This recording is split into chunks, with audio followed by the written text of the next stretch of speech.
Good morning, everyone. For years now, once every year for maybe the past 3 years, I've always had a video talking about Hollywood's treatment of female characters and how they just don't get it. And each year, nothing seems to change. But now I think that they are reaching maximum capacity, for lack of a better word. They are approaching the end game for all of their failings and the point of implosion on all of this, I think. But it seems that they are just going to go down with the ship. So the recent news is yet another movie with a female action hero, Ballerina, that was well received by audiences and got good scores, has bombed pretty spectacularly at the box office. And news articles were coming out saying that, this is similar to Furiosa, where you had a film with a female action hero that didn't seem to have any sort of controversy or negativity around it. Spin-offs of big franchises that did not do well at the box office. And at the time with Furiosa, I think I could excuse it as maybe just being because of the franchise itself and when it was released.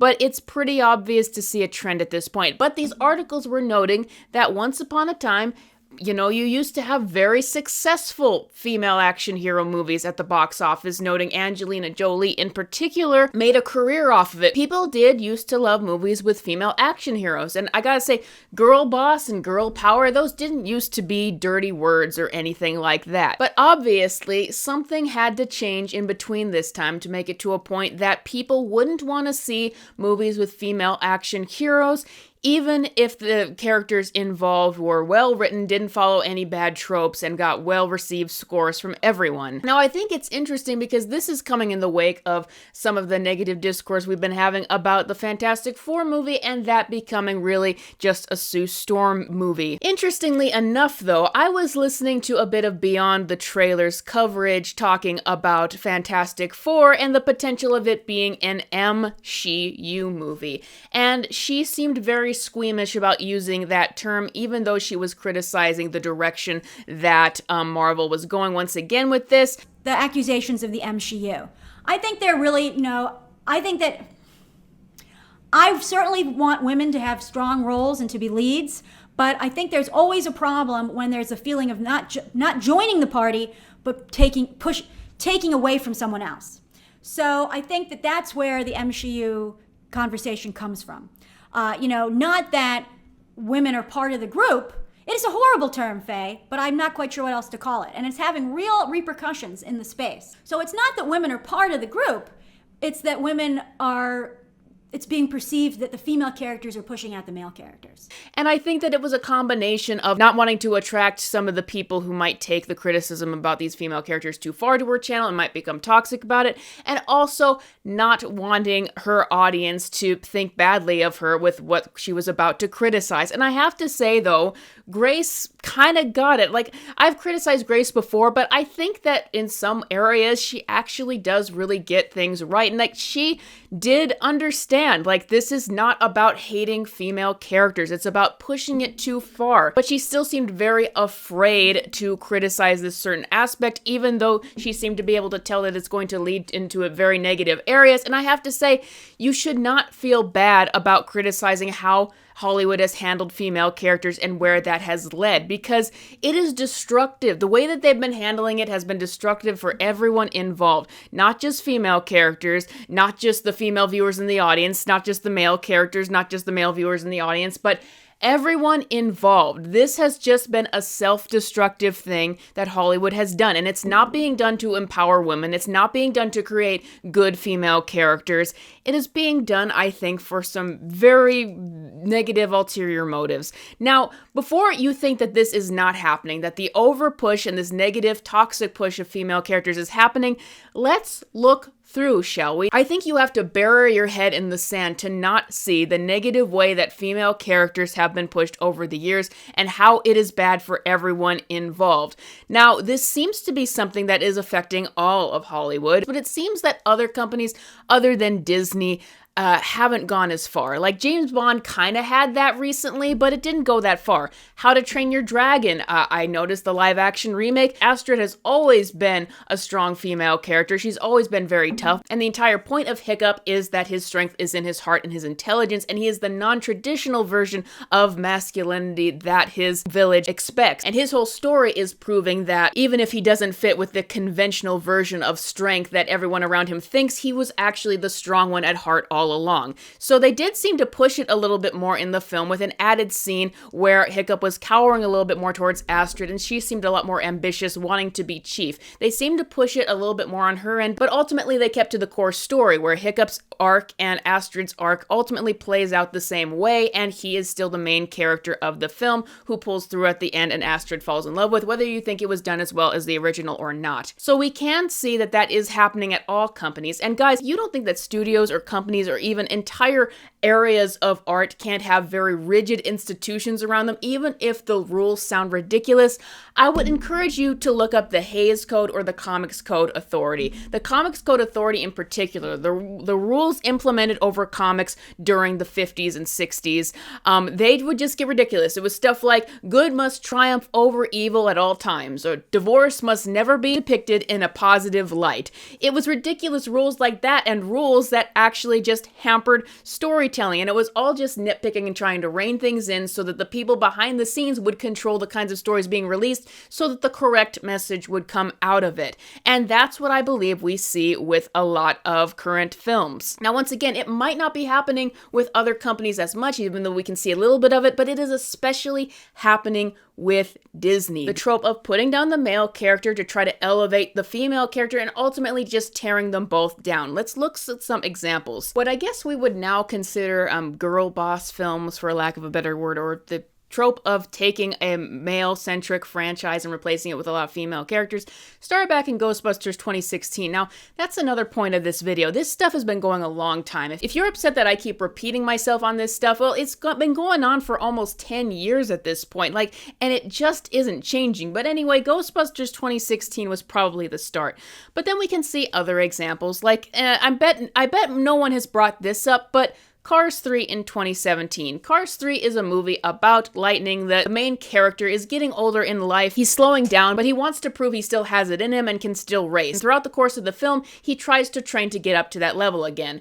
But even though throughout the course of the film, he does start to increase his skills and become better at what he does again, near the end, he ultimately finds out that he is usurped by his younger female trainer. And the solution at the end of the film is actually Lightning gives up the race, lets the young female trainer race in his place, and coaches her to win, finding new joy in teaching the next generation. Now, I think that this one flew under the radar a bit because Cars 3 was an overall well-received film, but there were still some people out there who did not like the subversive ending where Lightning ultimately recants his goal of being the pro racer at the end of the movie and allows somebody else to take his place. And on the one hand, there's nothing wrong with a story about someone as they're getting older, an aging athlete, deciding that they can find new joy in teaching the next generation, and Lightning is ultimately respected as a mentor by the end of the film. But this was the first time that we saw this sort of trope of a movie with a male lead or getting usurped by the younger, more energetic female character. And it was definitely a surprise to audiences that it ended like that. And obviously, we had The Last Jedi come out later that year and everything that went on with Rey and Luke. I don't think that I need to revisit that again. But then in 2018, we had a movie called Ralph Breaks the Internet, and this one was more controversial. In the movie, it's about Vanellope and Ralph, two best friends, and Ralph does not want to let go of his friendship with Vanellope, or he will be all alone. And throughout the course of the film, he becomes kind of toxic in terms of holding on to that friendship as she gets opportunities to go other places. And the solution of the film is for him to ultimately let go, and Vanellope goes off and finds a new dream to follow and new opportunities, and Ralph just accepts that he stays behind, stays where he's at, and is ultimately alone. Now, this movie was definitely not liked by mainstream audiences for a lot of different reasons, but for me, I was really confused by it. This movie really turned Ralph into a toxic character, only to create a solution where he's just left alone at the end. No matter how they tried to sugarcoat it, it was left me with a real dour feeling. I'm just saying it was another movie that in retrospect you kind of notice the trope of elevating the female character to having all of these opportunities and great things to go on to, while the male character kind of ends in a slump and a funk at the end. In this case, it was worse than what happened to Cars 3 because he doesn't really get a resolution beyond that. But here's another one I bet people haven't mentioned, Incredibles 2. Now, let me just tell you all, I hate Incredibles 2. That was the one time we're doing a sequel to a Pixar film was completely justified and they fumbled it. And when it came out, I saw that immediately and was so disappointed that they essentially just retold the first movie just worse and erased all the character development just to do it over again, just worse. And anyway, at the time, no one wanted to criticize the film because they were on a nostalgia high, but now it's a little bit more popular to criticize the film. But now, I want to say in retrospect, one of my problems with the film is how it handled the arcs between Helen and Bob, respectively. In the film, it is said that they need to go forward and put some positive press out there for superheroes so that the public will accept them again, which was what the entire first movie was about, but never mind. Anyway, it is selected that Helen must go out and as Elastigirl and create the positive PR because they trust her to do it more than Mr. Incredible, who's been very destructive. So we start these two arcs with these characters where Elastigirl, who doesn't really want to be a hero, is rediscovering that what she once enjoyed. Meanwhile, Bob is disappointed that he's been put out as a hero and struggles when it comes to taking care of the kids and taking on Helen's role. And we just see him deteriorate throughout the entire film as he is really crippling under the pressure of taking care of these three kids all by himself. And throughout the film, that's what we continue to see. Helen is excited because she's rediscovered how much she loved being a hero and she's very successful at it. Meanwhile, Mr. Incredible, Bob, just kind of falls down the stairs constantly and struggles and is a mess by the end. And in the end, as Helen is excited for what she's doing, Bob is just down and out and feels defeated over everything, and that he's clearly far more incompetent at doing this than Helen is at her job, which makes him feel very bad. And the only kind of resolution we get to that is Violet just telling him that he's super at the end. And then I was expecting there to be some ending to this arc. You know, they're setting up a divide between Helen and Bob and the different things that they're dealing with, and it seems that Elastigirl is always successful, but Bob just keeps failing at what he wants to do, whether it's how he's perceived as a hero or how he's taking care of the kids. And I expected just like some sort of resolution between these two parties, but there was never anything. It just left it open at the end. The most you get is Violet just telling her dad at the end of the day he's super, but we never get an actual resolution to this story arc. In the end, we see that Bob is getting to be a hero again after the work that Elastigirl ultimately put in, but that is the end of it. And it was another case where the female character seems very elevated and the male character seems very put down at the end with no real resolution, and that was part of my problem with it. And at the time, maybe I wouldn't think too much of it because, once again, these were very early examples, and you would be called a conspiracy theorist if you saw this trend or this trope or anything.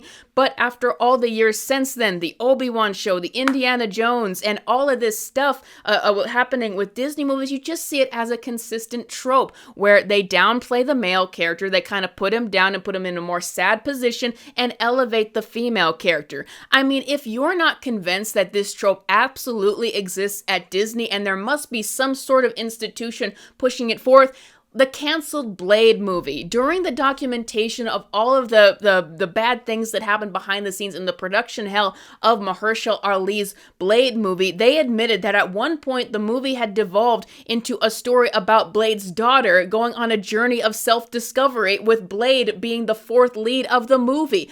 A Blade movie, and this is what it had become. Like, at this point, I don't think that you can deny that there is something going on behind the scenes at Disney with this consistent trope constantly, where the male lead gets usurped by the smart, young, energetic female lead. It's something that they have been trying to push for years, and that's not even getting into what we have talked about all the time with how badly written a lot of these female characters have become, where they mistake confidence for narcissism, and the characters are ultimately about being affirmed of how amazing they are rather than going on actual arcs, and so many of them have become one-dimensional Mary Sues who are never wrong. So even if that was an example in some of the earlier ones that they give, it has happened so much that you see that you don't even get good good female characters or good female character arcs out of it. And this is just a toxic thing to do for everyone involved.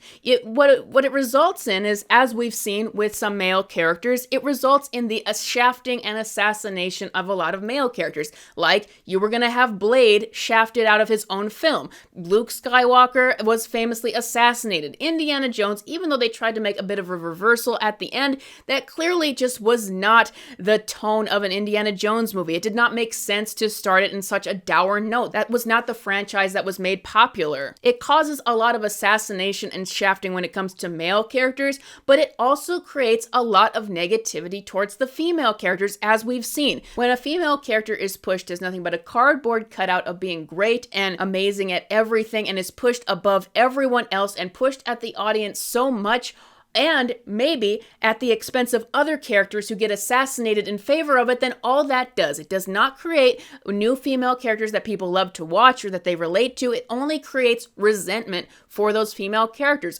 especially when they're portrayed with a lot of incidentally toxic tropes. And what that's done is created distrust in the audience, where now, even if a female character does not follow those tropes, like in the John Wick franchise, Ballerina did not disrespect the character of John Wick whatsoever, then audiences still don't care enough to show up anymore. Because like I said, this has been going on for almost 10 years at this point with these tropes of female characters and how they are depicted. Particularly, most of that was pushed forth by Disney. So even if a movie doesn't have those toxic tropes, people still associate it with those toxic tropes. It's taken out the excitement of seeing female action heroes. Before, you would see a female action hero and you think you would be treated to some great action and a character that you could root for and hopefully relate to as well, but now it is just associated with bland female characters who need to be validated constantly. And even if that is not the case of these particular films, people still associate that when they see the marketing, and they just don't watch these films anymore. So after all that, I hope you can be convinced of how this assassinates both the male and the female characters involved with these stories that put forth these tropes. I'll say it again, it's a toxic portrayal for everyone involved. Now, here is the thing with people defending this. There are people who will vehemently defend the pushing of female characters in the movies these days, that anybody who doesn't like it is just a misogynist and just doesn't like to see female characters exist in movies, which, if you see movies in the past that used to be very successful with female action heroes, you will know that that is not the truth, and you are completely ignoring that anything must have happened in between that to change people's attitudes. So on the notion that this is just misogynists hating on seeing female characters in general, or seeing any female character be strong or be in a prominent role, I want to say that, of course, this is a big world and there's a lot of terrible people. So of course there have been some people who have taken advantage of all the negativity towards female characters and the push for them and strong female characters to say some misogynistic things. Like the other year when the hate was getting really strong, I was seeing some people say that the reason why so many female characters are just constantly validated in who they are and told that they're amazing and sometimes just coming off as toxic narcissists is because all women in real life are toxic narcissists, and that's what we want to see on screen. Which is obviously not true, not just because of reality, but because women have not gravitated towards these characters either. As you see with the box office diminishing returns and most people aren't seeing these movies, they especially do not appeal to women. Women do not like these kinds of female characters either. They do not like the kinds of ways that they're being pushed. On that note, just because there are some people who might be actually misogynist, inserting themselves into the conversation and using it to say actual misogynistic things against women, does not invalidate the argument that what Disney and companies at large, but mainly Disney, is doing here is wrong, because they are facilitating that kind of toxicity to come forth from a small section of the audience, because all that they do with these female characters in forcing them up and elevating them, but keeping them pretty bland and unrelatable and putting down their male characters, all that does is create more resentment and more of a divide where we're not even just thinking of characters, no matter what their gender, as just being out there for us to enjoy and relate to, but we're constantly thinking about the gender and constantly thinking about the differences and the differences in the portrayal. When you constantly make your audience think about the genders and the differences therein and how one is portrayed this way and one is portrayed another way and how these dynamics have to exist, you are going to make more and more of a divide where we get away from the truth that characters are like people, and that we can relate to anyone. We can relate, these struggles can be universal. We can relate to characters, whether male or female, and you should not be creating these uneven tropes for them just based on their gender. But it is the fault of these companies, particularly Disney, for creating that resentment and facilitating some toxicity from a small section of the audience. But ultimately, I do believe that section of the audience that might actually say negative things about women in general over this, I do believe that they are small, because when I talk to people and I think about people in real life and what they're saying, they're just tired of these actual toxic tropes associated with strong female characters today, and that is why they don't want to give these new movies a chance. Like, I think of myself 10 years ago, if you had said that we're going to come out with a Fantastic Four movie and we're going to put a little bit more of an emphasis on Sue Storm, she's going to be a bit more of the central character, and we're telling the story of Franklin Richards being born, I would be all on board with it, because back then we used to have a balance where we just tried to portray good characters, and we had good action movies and good superhero and comic book films coming out, and there is case precedent in the comics that Sue Storm is a very strong character and a very feminist character who could be, if done right, really great in films and really interesting. But after what we went through in the past 9 years or so, and I hear them doing that for the upcoming film, I don't trust them because of what the pattern that I have seen. Assassinate the male character to artificially elevate the female character, which they have not proven that they can write female characters well, so that both parties are torn down. And that is what I'm expecting with this Fantastic Four movie, with the most mid-casting I've ever seen, with a Reed Richards that seems to cower in the background and the Sue Storm that's constantly taking the lead. It is the same trope over again, and I've seen Disney do it badly so many times, and I've seen the resentment that it causes. I can only guess and only assume what the result of this film is going to be as they go forward with it. And the unfortunate thing is, it's going to make it incredibly hard for the future for anyone to have trust in these companies. Like X-Men, despite being called X-Men, most of the comics actually in the 70s and 80s, female characters were the main focus.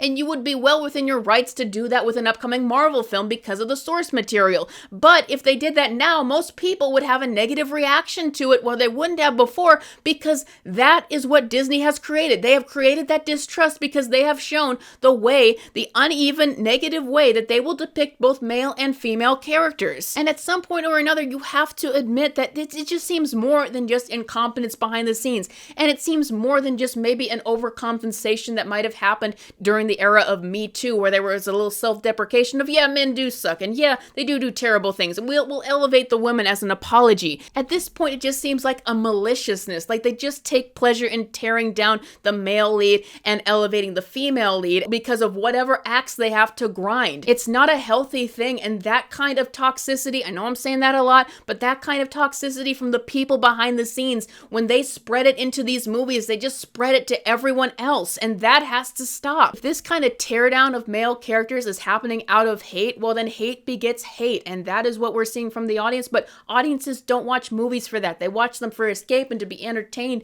and to feel something positive, and that is why they're not showing up for these films anymore. But right now it seems like Disney is a kamikaze pilot, just continuing to crash down into these tropes again and again. Like, if the Marvel's bombing did not convince them to change, then I don't think anything will at this point. They will die on this hill, and they deserve it, because they will not stop. But if you really want to read the terrible people who work behind the scenes at Disney right now, just see the director of Lilo and Stitch trying to defend his decision at the end of the movie, saying that, in contrast to the first movie, where no one gets left behind, people do get left behind. These are the kinds of people who work at Disney right now. I'm not saying they're all like this, but there are too many people like this that are just messed up in the head and trying to promote this to everyone else, and people aren't having it. And it's not wrong at all to call that out, because it is a very negative thing that is ruining good things from the past and ruining opportunities to do things right in the future. It's a bleak outlook on entertainment where there is nothing, no failure that can make them change. But there is one movie that might give us some hope.